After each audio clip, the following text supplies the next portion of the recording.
বাড়ির প্রতিটি ঘরে লাইট জ্বালাবেন, আবার টাকাও সঞ্চয় করবেন। অবাক হয়ে যাচ্ছেন তো? না না, একদম অবাক হবেন না। আজকের ভিডিওটা কিন্তু এটা নিয়ে আলোচনা করব, তার সঙ্গে অন্য একটু আলোচনা করছি। তো চলুন বন্ধুরা, শুরু করা যাক আজকের এই ব্লগটি। নমস্কার, কণিকাজ ডেইলি লাইফ নতুন আরেকটি সুন্দর ব্লগে সবাইকে স্বাগত জানাই। সকালবেলায় মেয়েকে আনতে গেছিলাম, মেয়ে পড়তে গেছিলো, ওর বাবা ওকে সকালবেলা দিয়ে এসেছিলো, আর আমি ওকে আনতে গেছিলাম। আর রাস্তায় যেতে যেতে হঠাৎই দেখতে পেলাম এই টার্কি। ভারী ভয় লাগছিল হঠাৎ দেখতে পেয়ে। আর ও কিন্তু আমাকে দেখেই কেমন যেন গাটা ফুলিয়ে আমার দিকে এগিয়ে আসছিল, আর আমি ভয় পেয়ে কিন্তু পেছনের দিকে চলে যাচ্ছিলাম। দেখুন ও কেমন আমার দিকে এগিয়ে আসছে। তারপরে আমি অনেকক্ষণ দাঁড়িয়ে থেকে যে ভাবছিলাম ও হয়তো সাইডে চলে যাবে, তারপরে আমি ওর সাইড থেকে চলে যাব, কিন্তু না, ও ঠিক গাটা ফুলিয়ে ফুলিয়ে কেমন আমার দিকে বারবার তাকাচ্ছিল। এবার বাড়ির লোকদের বললাম যে আপনাদের মুরগিটাকে একটু ধরুন, আমি সাইড দিয়ে চলে যাব, কিন্তু বাড়ির লোকরা সহজে বের হচ্ছিল না, বলছিল আপনি সাইড দিয়ে চলে যান, ও কিন্তু কিছুই করবে না। কিন্তু আমার ভয় লাগছিল হয়তো ও ঠুকরে দিতে আসছে, সেই জন্য আমি দাঁড়িয়েছিলাম। অনেকক্ষণ দাঁড়িয়ে থাকার পরে তারপরে ওর পাশ দিয়ে একটা বাইক চলে গেল। আমি ভাবলাম আমি চলে যাই, কিন্তু না, যেই হয়তো পা বাড়াচ্ছি ও অমনি আমার সামনে চলে আসছে। ওই যে বাড়ির লোক এবার চলে এসে ওকে একটু গার্ড করলো, আমিও পাশ দিয়ে চলে গেলাম। এত বড় মুরগি আমি কিন্তু কোনোদিনও দেখিনি, শুনেছি টার্কি এরকম হয়, কিন্তু আমি জীবনে প্রথম দেখলাম। আর গাটা কিন্তু ও দেখি মাঝে মধ্যে ফুলিয়ে উঠছিল। আমি ভাবলাম হয়তো ওটা ওর রাগের জন্য করছে, কিন্তু না, দেখছি যে এটাই মনে ওর বৈশিষ্ট্য। একটু একটু হাঁটাচলা করছে, আবার মাঝে মধ্যে গাটাকে ফুলিয়ে নিচ্ছে। আর ওর ঠোঁটটা দেখুন কেমন ঝুলে পড়েছে, সামনে একটা চামড়ার মতন অংশ ওটা কেমন ঝুলে গেছে, আর গলার নিচের দিকটাও কিন্তু কেমন ঝুলে গেছে।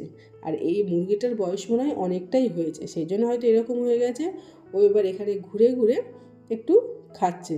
খেতে কিন্তু আমার মনে হচ্ছে ওর অসুবিধা হচ্ছে, যে সামনে ওই যে চামড়াটা ঝুলছে, কিন্তু ওর নিচের দিকে ঠিক ওর ঠোঁটটা রয়েছে, ওর ঠোঁটটা দিয়ে কিন্তু খাবারটা ঠিকভাবে খেতে পারে। বেশ ভালো লাগছিল। তারপরে মেয়ে যখন পড়ে বেরোলো, আমি বললাম ওই দেখ রাস্তায় কি দাঁড়িয়ে আছে। ও বলছে কি? আমি বলছি ওই দেখ। বলছে বাহ, এটা তো খুব সুন্দর লাগছে দেখতে। এবার আমি একটু ভিডিও করে নিলাম, এই ভিডিওটা আপনাদের সঙ্গে একটু শেয়ার করলাম। যারা যারা দেখেননি তারা অবশ্যই কিন্তু এটা দেখে খুবই ভালো লাগবে। তো চলুন বন্ধুরা, টার্কিটা দেখতে থাকি। বেশ ভালোই লাগছে, একদম অন্যরকম একটি জিনিস। এবার চলে আসি আসল টপিকে। লাইট জ্বালানো দিয়েও কিন্তু আমরা টাকা সঞ্চয় করতে পারি। অবাক হয়ে যাচ্ছেন তো? না না, একদম অবাক হবেন না। আপনাদের প্রতিটি ঘরে এলইডি লাইট লাগান, তার ফলে আপনাদের ইলেকট্রিক বিলও কম আসবে।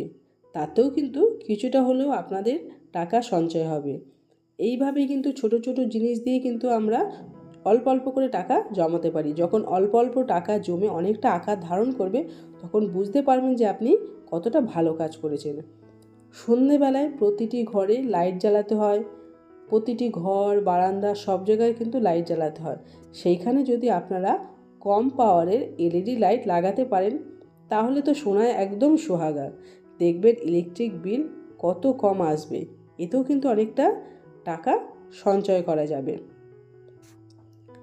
আর যে মেয়েকে নিয়ে ফিরছি, মেয়ে আর আমি এবার বাড়িতে চলে যাচ্ছি। আর রাস্তার পাশে দেখুন সকালবেলায় ঠান্ডা ঠান্ডা পড়েছে, রোদ পেয়ে কুকুরগুলো কেমন শুয়ে আছে। আর এই যে বিড়ালটা এই গাছে উঠেছিল, গাছ থেকে আবার নেমে গেল। তারপরে বিকেলবেলায় আমরা চলে গেলাম বাজার কলকাতা কিছু শীতের পোশাক কিনতে।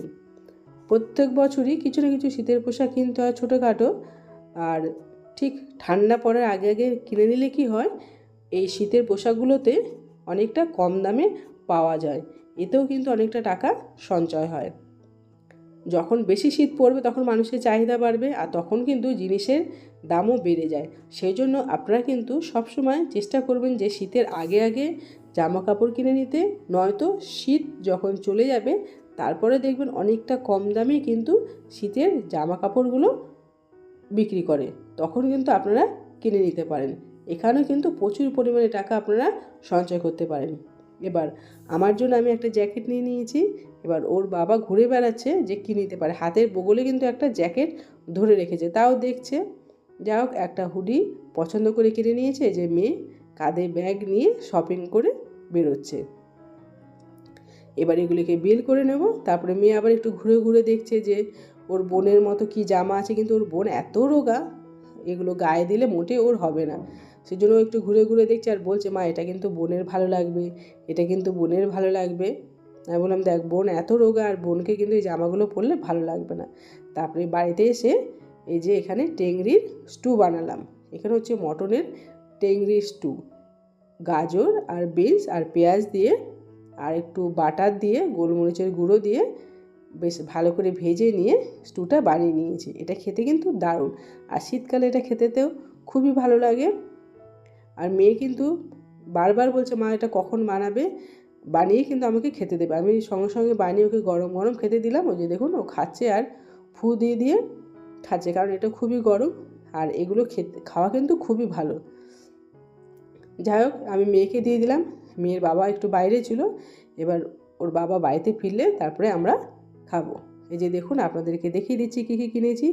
এটা হচ্ছে আমার জ্যাকেট, এই যে টুপি দেওয়া, বেশ জ্যাকেটটা মোটা সোটাই আছে, শীতের সময় কোথাও বেড়াতে গেলে এটা বেশ কাজেই লাগবে। তারপরে ওর বাবার জন্য কেনা হয়েছে এই হুডিটা। ওর বাবা এই রঙটা পছন্দ করেছে, কিন্তু আমার রঙটা একদম পছন্দ হয়নি, কারণ একদম হালকা। ওর বাবা যদি এটা পরে বেরোয় তাহলে কিন্তু 2-1 দিন পরলে এটা নোংরা হয়ে যাবে। কালারটা কিন্তু খুবই সুন্দর। তারপর আরেকটা কেনা হলো জিন্স। এই জিন্সটা মেয়ের জন্য কেনা হয়েছে। আর শীত পড়ার সঙ্গে সঙ্গে আমরা এই শীতের পোশাক হুডিটা কিনেছি বলে অনেকটা পরিমাণে টাকাই কিন্তু আমাদের কম লেগেছে। সেই জন্য আপনাদেরকেও আমি বললাম যে শীত পড়ার আগে আগে কিনে নেবেন, নয়তো শীত চলে গেলে তখন কিনে নেবেন, সেখানে কিন্তু অনেকটা টাকা সঞ্চয় করতে পারবেন। তো বন্ধুরা, আজকের ব্লগটি এখানে শেষ করলাম। আজকের ব্লগটি আপনাদের কেমন লাগলো আর টিপসগুলো আপনাদের কেমন লাগলো অবশ্যই কমেন্টস করে জানাবেন। ভালো লাগলে একটা লাইক করবেন। পরে দেখা হবে নতুন আরেকটি ব্লগে। Thank you.